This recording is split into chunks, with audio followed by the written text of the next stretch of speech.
আসসালামু আলাইকুম দর্শক বন্ধুরা, আমি চলে আসছি এই কমলি খাতে। এখন শরীফ আলীকে আমি জিজ্ঞেস করবো, শরীফ মোল্লা হ্যাঁ, এখন কলমি, আসসালামু আলাইকুম। ওয়ালাইকুম সালাম, এখন কলমি কেমন বিকে? আরে ভাই, এখন বিকতেছে হলো একবারে কম দরে বেচা কেনা হইতেছে।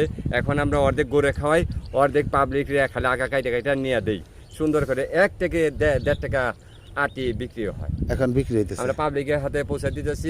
আমাদের কৃষকের ব্যাপারে আপনারা যদি এই সরকার যদি কিছু বলতো যে কৃষকের কি এখন একবার মার্ডার, কমলে হাগে কোনো টাকা তো নাই। যাই হোক, কলমি শাক বলুন আর যে শাকই বলুন, যদি না বিক্রি হয় তাহলে অবশ্যই কৃষক মার্ডার। হ্যাঁ, তো সরকারের এখানে হাত নেই, যেহেতু সব লোকজন ঢাকা থেকে এখন শহরের থেকে গ্রামে চলে গেছে।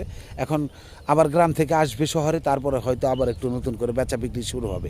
সে পর্যন্ত এই অবস্থায় থাকবে, তার জন্য আপনার কাছ থেকে আমরা দোয়া চাইতেছি। ভালো থাকবেন, আল্লাহ হাফেজ, আরে ভাই, আসসালামু আমাদের যে- আলাইকুম রহমতুল্লাহি ওয়া বারাকাতুহু।